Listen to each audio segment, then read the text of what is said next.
beautiful city of Olympia. We are all local all morning today and all week long. And right now, we want to focus on a man who tirelessly fought for Indian tribal rights for the Nisqually and others. His name was Billy Frank Jr. And Brian Flores joins us from Olympia this morning with a closer look at his life. Brian? Hey, Bill. Good morning to you once again. Yeah, so if you've ever driven on I-5, you're headed toward Olympia, maybe just northwest of Olympia, you may have noticed a sign on the right-hand side that said Billy Frank Jr. National Wildlife Refuge. It is so fitting for a man who fought for so much for the environment, also Native American fishing rights, but he was also kind of a glue between Native American tribes and state leaders. And this morning, we continue our focus on a man named Billy Frank Jr. We still fish. My brother and I still fish right here on the river. The Nisqually River, on this day, quiet, pristine. It's also a source of life for the Nisqually Indian tribe, and it's been that way for generations. Chinook salmon, chum, and coho salmon all caught here. They're the salmon that we survived off of. Still do to this day. But for Willie Frank III, remembering what his dad went through to keep the Nisqually fishing here is something he never takes for granted. In the 60s and 70s, the state of Washington didn't believe that the tribes had the right to fish in their usual and accustomed grounds. It's illegal gear and it's going to be taken. You have to take us with it because we're not letting go fishing under the Medicine Creek Treaty, and we're both enrolled members. We are too. You're poaching what you're doing. We're not either. You're the one that's poaching. During the 1960s and 70s, a series of events called the Fish Wars took place along the Nisqually and Puyallup rivers.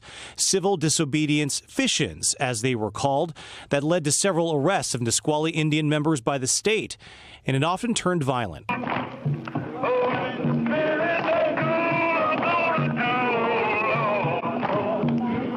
It was a turbulent time with not only the fish wars, but the civil rights movement as well. And Billy Frank Jr.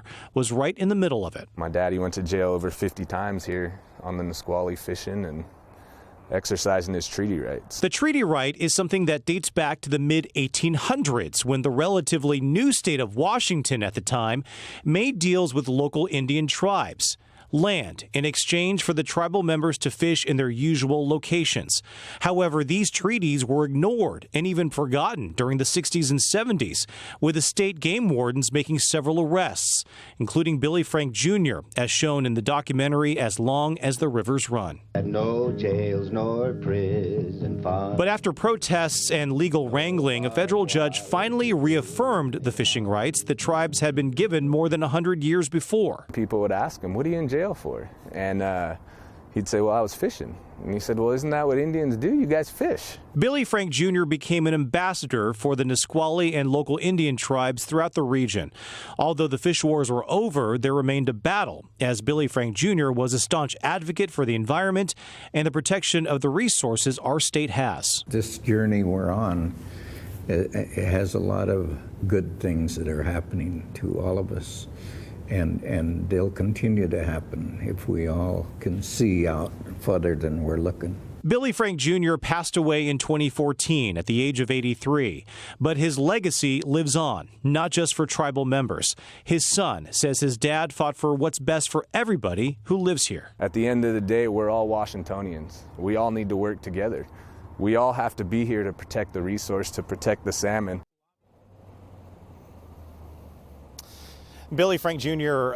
Received the Presidential Medal of Freedom in 2015. He also formed a nonprofit called Salmon Defense, and we also want to thank Salmon Defense for providing a lot of the footage that you saw in this story. Billy Frank Jr. also served in the Northwest Indian Fisheries Commission. He served in that capacity for more than 30 years, so more than a legend here in the state of Washington for sure. All right, coming up in our next hour here on the Q13 Morning News, we're going to talk about an event that literally shook the